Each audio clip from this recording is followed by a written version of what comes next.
నిలువైపోద్ది. చేతి పని కాక ఈ గుడారాన్ని చేతితో చేశాడు దేవుడు. మనిషిని దేంతో చేశాడు చెప్పండి?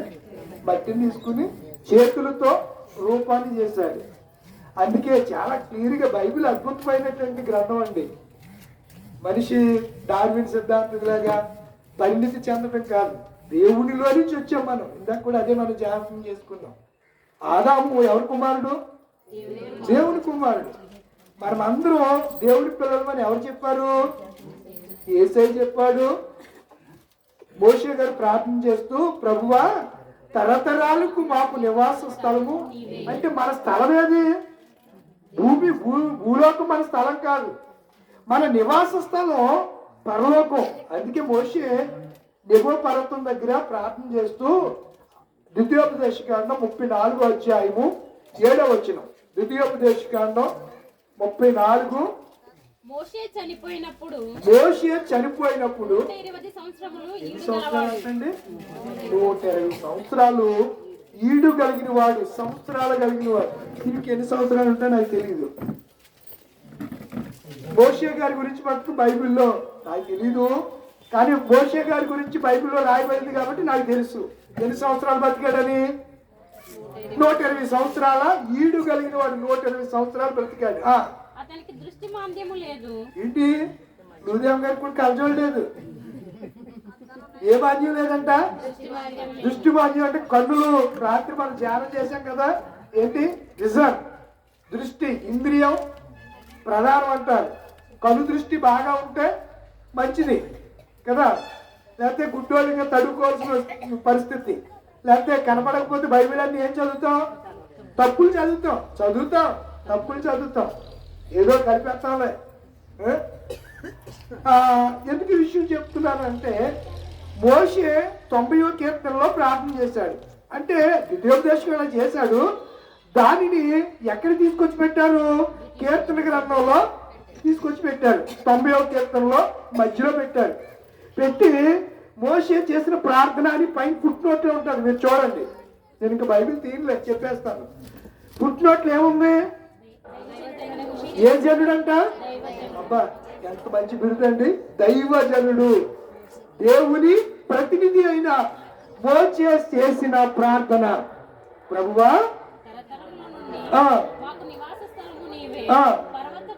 ఎప్పటి నుంచి మాకు ఈ నివాసం అనేది ఎప్పటి నుంచి ఉందంట?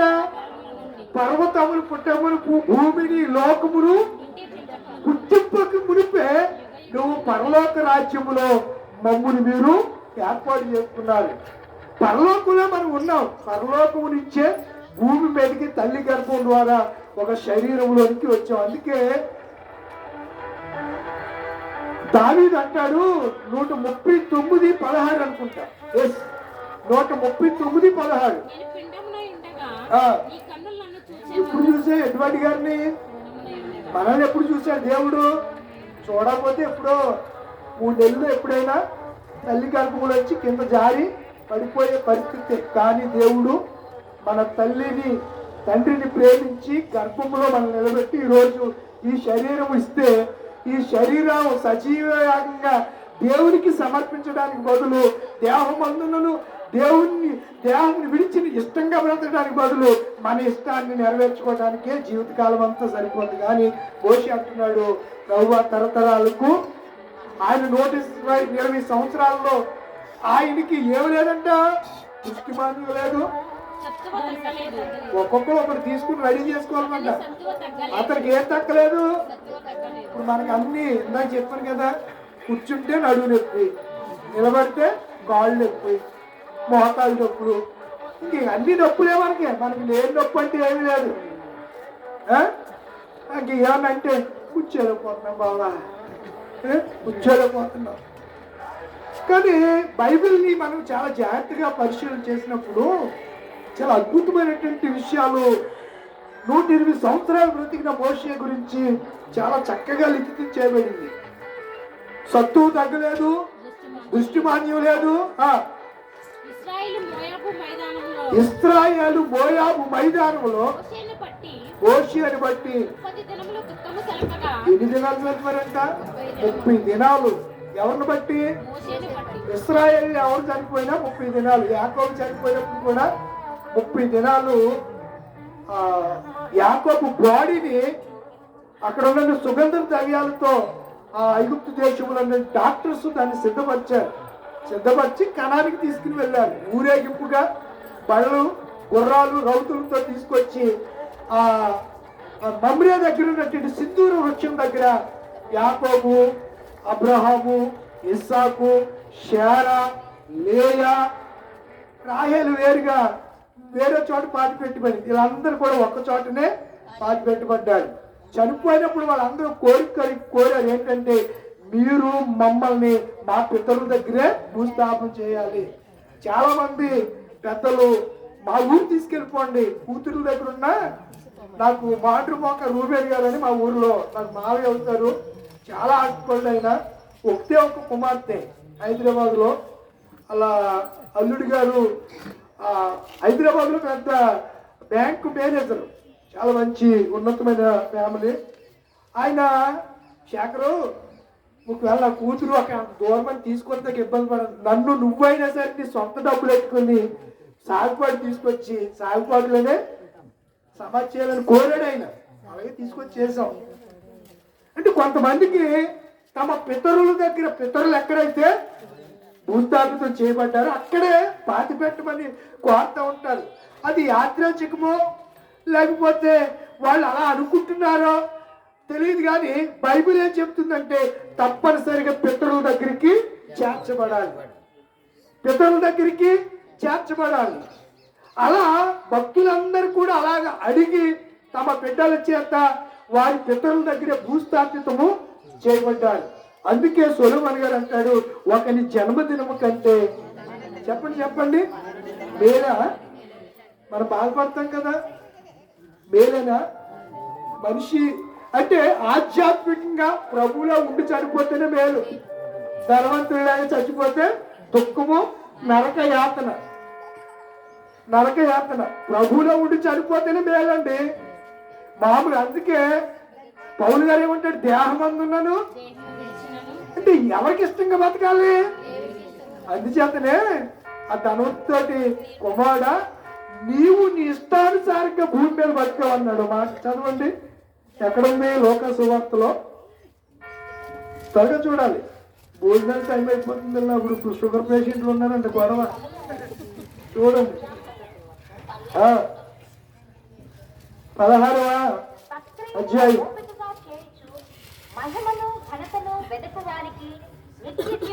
16వ అధ్యాయంలో చూడండి, ధనవంతుడు ఉపమానంలో యేసు ప్రభు చెప్పిన మాట. 16వ అధ్యాయం ఎక్కడ చూస్తున్నారు మీరు? చూడండి 27వ వచనం, 27వ వచనం నుంచి. అలాగైతే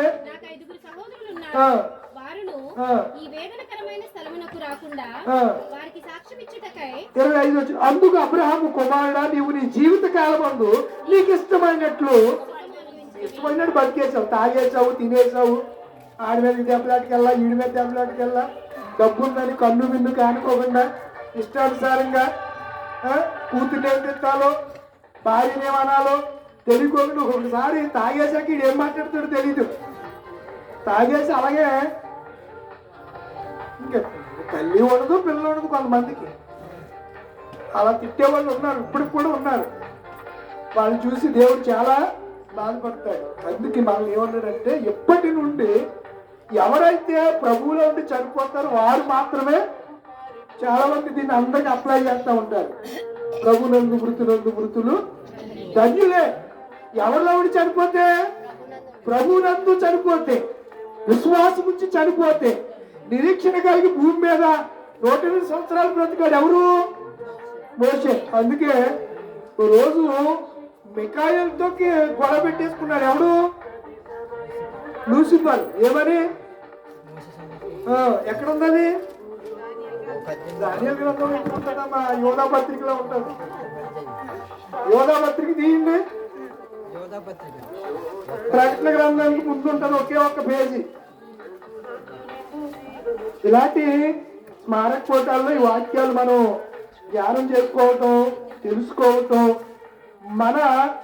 రేపు మన జీవిత యాత్రలో మనం ఏమై ఉన్నామనే సంగతిని మనం గ్రహించగలుగుతూ ఉంటాం. అయితే ప్రధాన దూత అయిన మికాయేలు మికాయేలు మామూలుడు కాదు. ఏ దూత అంట? ప్రధాన దూత. దూతలందరికీ నాయకుడు ఎవరు? మికాయేల్. అపవాదితో వాదించుచు. ఎవరితో వాదిస్తున్నాడంట? అపవాదితో మోషే యొక్క శరీరాన్ని గురించి. ఏ శరీరం గురించి? మోషే యొక్క శరీరం. మోషే ఎక్కడ చచ్చిపోయాడు? ఇందాక మనం చదువుకున్న నెబోపాలి ద్వితీయోపదేశకాండం 34 చదివారా? మోషే మోయాబు మైదానంలో నెబో పర్వతం మీదకి ఎక్కి అక్కడ చనిపోయింది. ఇప్పటికి అక్కడ కింద ఉంటుంది. ఇప్పటికీ మోషే సమాధి ఎక్కడ ఉంది ఎవరికి తెలియదని రాశారు. ఎక్కడ? ద్వితీయోపదేశకాండంలో. ఇప్పుడు యోధా పత్రిక ఎప్పుడుది? ఎక్కడ ద్వితీయోపదేశకాండం, ఎక్కడ యోధా పత్రిక? యోధా పత్రికలో మోషే శరీరాన్ని గురించి మికాయేలుతో తర్కిస్తున్నాడంట.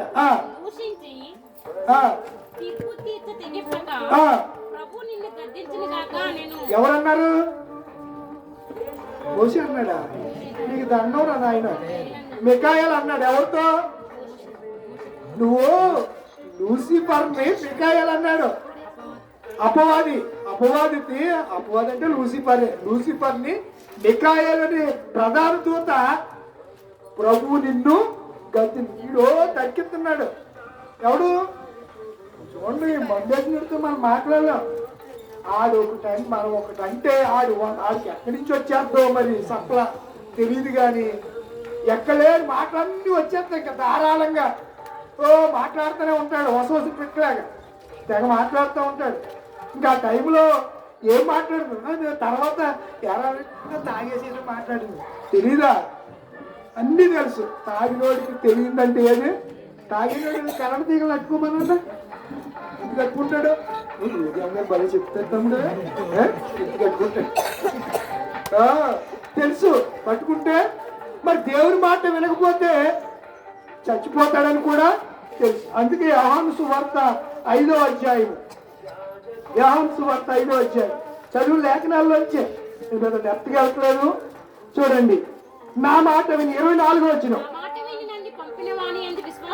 ఏముంచాలి? భూమి మీద ఉండగానే 60 సంవత్సరాలు 70 సంవత్సరాలు బ్రతుకు కాలంలో ఎవరి మాట వినాలి? అసలు ఎట్లా మనం దేవుని మాట? నా మాట విని నన్ను పంపిన వాని ఎందు విశ్వాసం ఉంచు పొందువాడు నిత్య జీవము. నిత్య జీవం అంటే పరలోకంలో ఉంటాడని. దేహం అందున్నారు. దేవుడికి ప్రభువుతో ఉంటాం. హాలోకు ఎవరితో నడిచాడంటే ఇంకో రోజు ఇద్దరు కలిసి నడుచుకుంటూ వెళ్తున్నారంట. అలా 360 సంవత్సరాలు నడిచేసాడు. ఎవరు? హాలోకు. భార్య ఉంది, పిల్లలు ఉన్నారు, పెద్ద సంతానం. అయినా నడుస్తున్నాడు. రోజు ఇద్దరు నడుచుకుంటూ వెళ్తే దగ్గర పరలోకానికి వెళ్ళిపోయాడు. వెళ్ళిపోయిన తర్వాత సరే వెళ్ళిపో అంటే, నేను వెళ్ళను, నీతో ఉండుట, ఇంక నీతోనే ఉంటాను, నేను వెళ్ళనని చెప్పి పరమునకు దేవుడితో కూడా. ఎంత ధన్యత అండి, ఎంత ధన్యత. మనము ఎవరితో నడవాలి? భూమి మీద ఉండగా మన కుటుంబాలు ఉంటాయి. కుటుంబాలను పోషించుకుంటూ, కుటుంబాలను సంరక్షించుకుంటూ, మనల్ని పుట్టించి మనల్ని పోషిస్తూ, మనకి ఆయుష్ ఇచ్చి, ఆరోగ్యం ఇచ్చి, జీవం ఇచ్చిన జీవప్రదాత అయిన యేసుతో మనం ఏం చేయాలి? నడవాలి. మీరు పాడతారు కదా, యేసుతో టీవీగా అడ్డుగా వచ్చే వీటన్నిటిని జయిస్తూ యేసుతో మనము నడవాలి. యేసునితో నా జీవిత కాలమంతా యేసుతో నడచేదా, యేసుతో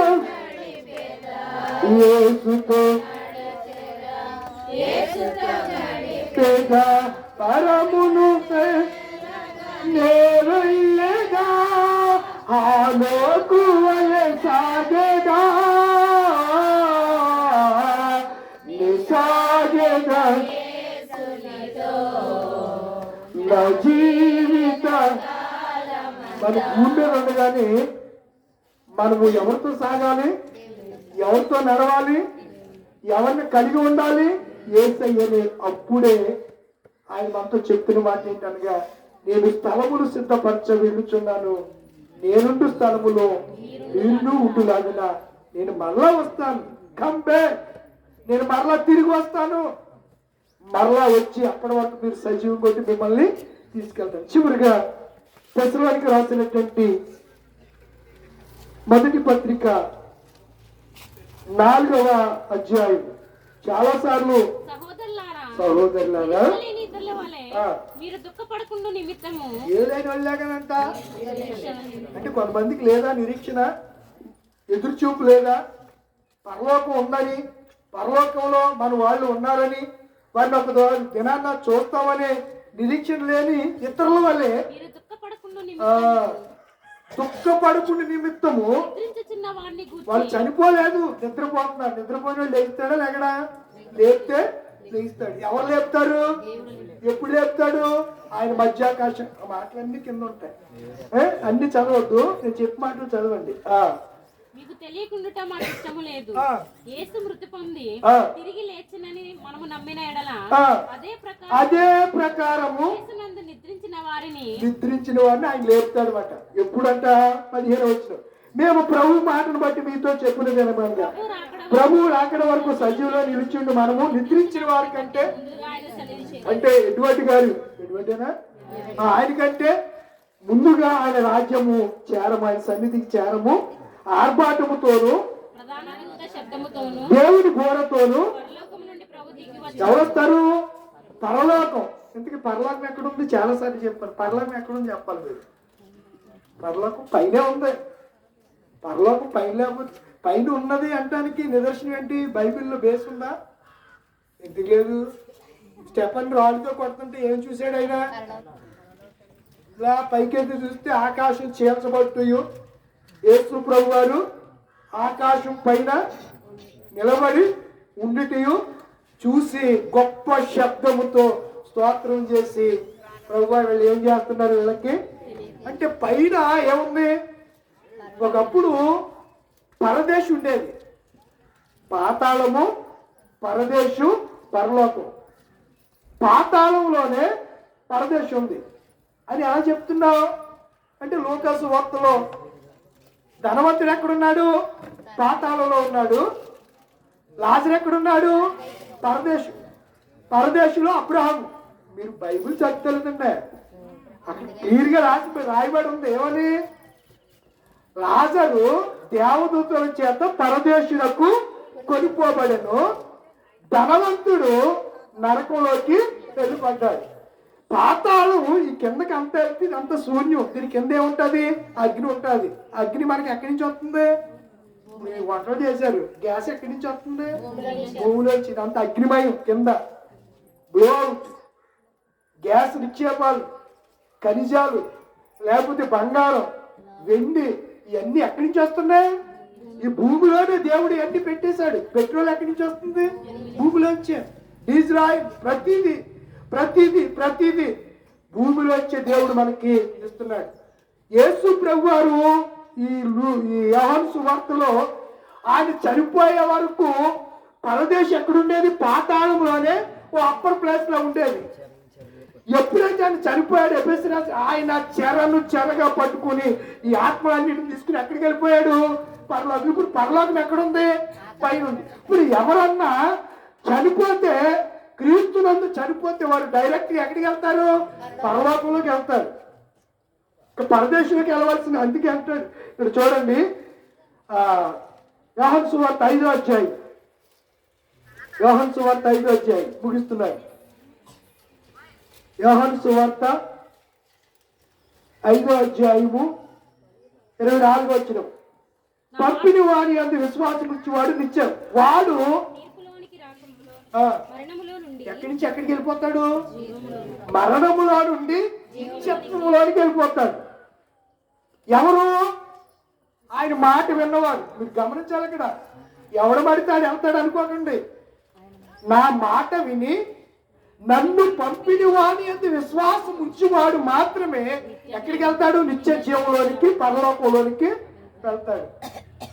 నమ్మరోళ్ళు, విశ్వసించిన వాళ్ళు అందరూ ధనవంతుడిలాగా అక్కడికి వెళ్తారు. అక్కడ ఏముంటాయి?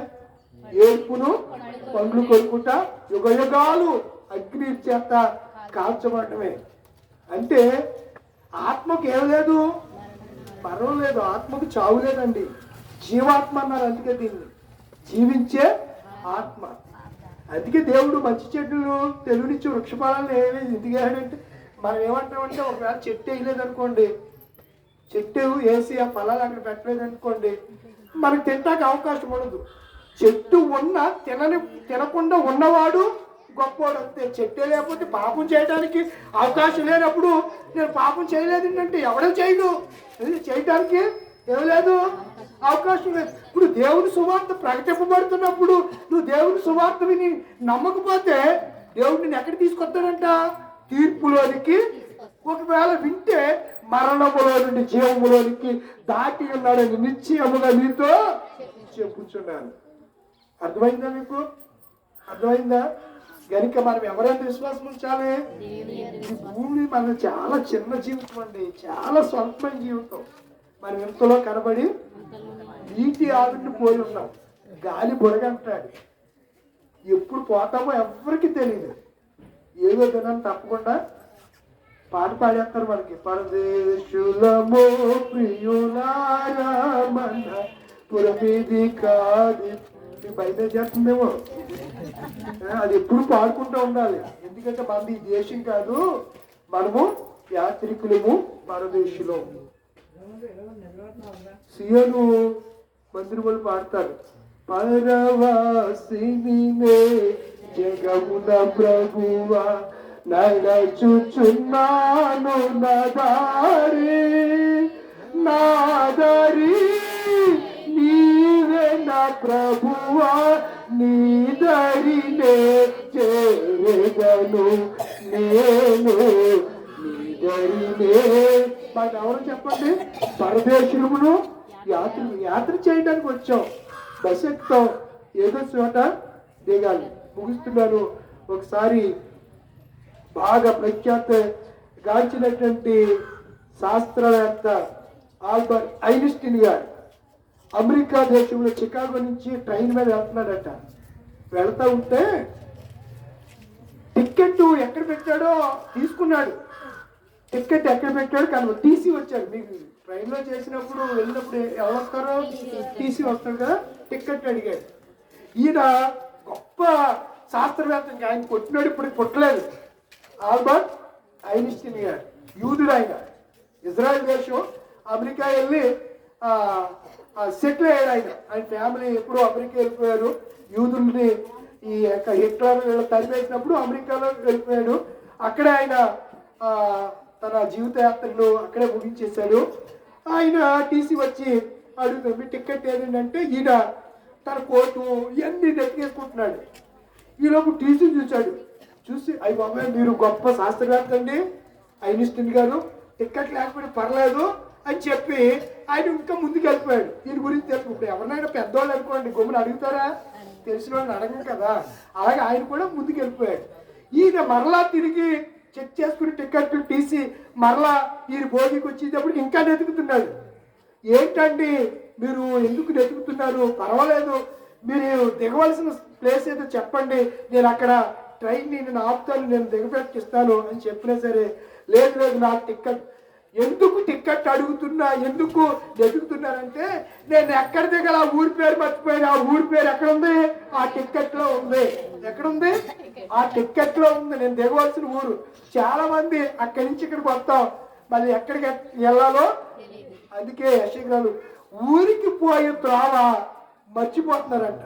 ఎక్కడికి వెళ్ళాలో అక్కడికి మర్చిపోతాం. ఎక్కడి నుంచి వచ్చామో మరలా తిరిగి మనం అక్కడికి వెళ్తున్నారా? ఎట్లేదు. ధనవంతులాగా నరకానికి పోయి ఓడొకడో, ఇంకో ప్లేస్కి పోయి ఓడొకడో చాలా తక్కువ మంది. అందుకే విశాల మార్గంలో ప్రవేశించేవారు అనేకులు, ఇరుకు ద్వారంలో ప్రవేశించేవారు కొందరే. ఈ ద్వారం అంట ఇరుకైందంట. కనుక ఇరుకు మార్గం ఉండాలంటే ఈ లోకంలో శోధనలు, శ్రమలు, ఈ కుటుంబ జీవితంలో అన్నీ మనము అనుభవించాలి. అప్పుడే దేవుని రాజ్యంలోనికి మనము చేర్చబడతాము. పొరపాటు ఎటువంటి గారు వారు ఇద్దరు ఆడపిల్లలమ్మా. ఇప్పుడు ఆడపిల్లలే మంచిది. చూసారా మీరు ఎంత బాగా పెట్టారు కోటం. మగవాళ్ళు అయితే పెట్టరు. అందులోకి ఇద్దరు ఉంటే ఆవిడ కలిపి ఒత్తులేసుకుంటారు. మా అన్నయ్య చేస్తాడు లేదా మా తమ్ముడు చేస్తాడని, అన్నయ్య చేస్తాడని గొడవ ఏమి లేదు. నాకు కూడా ఎవరు లేరు కదా, మా తమ్ముడు ఉంటే నేను అందునేమో. సారీ, ఒక్కడే కాబట్టి గంటకి మా మోజెస్ కూడా అంతే. నువ్వు ఎవరిదైనా అంటాక లేదు. భారాలన్నీ నీయనంట బరువు అంటారు. మంచిది ప్రియులారా, ఈరోజు ఆడపిల్లలు చక్కగా మరి అన్నపూర్ణ గారు అలాగే లలిత్ కుమార్ గారు ఇద్దరు కుమార్తెలు దేవుడు వారికి ఇచ్చారు. చక్కగా సంవత్సరం అయినా చక్కని కూటాన్ని వారి తండ్రి గారిని జ్ఞాపకం చేసుకుంటూ సంఘమంతటిని పిలిచి బంధువులందరినీ పిలిచి వారి తండ్రి గారి నిమిత్తం చక్కని జ్ఞాపకార్థ కూడిక ఏర్పాటు చేశారు. ఎన్నో విషయాలు విన్నాం. ఆ మాటల చేత మీరు అందరు కూడా ఒకరినొకరు ఆదరించుకోండి. దేవుని రాజ్యం కొరకు ఎదురు చూడండి. ప్రభువులో కొనసాగండి. అట్టి కృప ఎటువంటి గారు విడిచి వచ్చిన కుమార్తెల కుటుంబాలకు చేరి వచ్చిన మనందరికీ సదాకాలం తోడై ఉండును గాక. ఆకలి వేస్తున్నాయా? రైలు పరిగెట్టేస్తున్నాయి కదా, ఆ మంట తినేదురుగానే ఆలస్యం చేసేయండి. స్లోగా తినండి. ఎంత నవ్వులు తింటే అంత మంచిదంట.